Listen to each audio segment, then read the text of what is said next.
Okay, may bago tayong product from Dub Rabbit. First bike na installan natin. Decal kit for BMW. Marami pa itong bikes na ginagawan, like mga Seat Moto, Yamaha, Kawasaki, mga Ducati. Ganda na mga details, so hanggang sa loob ng loob-looban na part, meron rin mga stickers. Halos full wrap to. Ayan, tangke oh.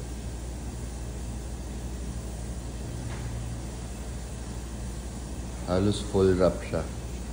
Ito hindi ko pa kinakabit kasi may parating pang carbon eh. Dito tayo sa kabila para maluwag.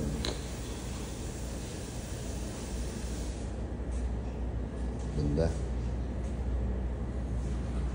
So yan yung ginawa natin ngayon sa bike ni Sir Jake. Rizoma stealth mirrors, WRS windshield,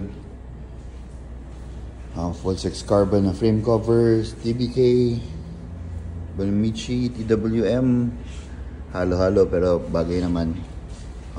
Ilmberger na belly pan, SC na exhaust, Acra na titanium headers. Simple yung build lang. Yung decals parang ano lang eh.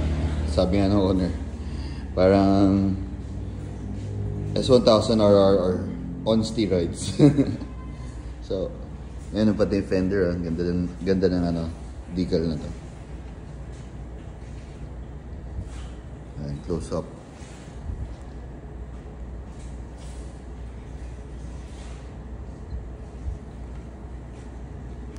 So, yung mga mahilig magpa-decals or may balak magpa-decals, message lang kayo sa page.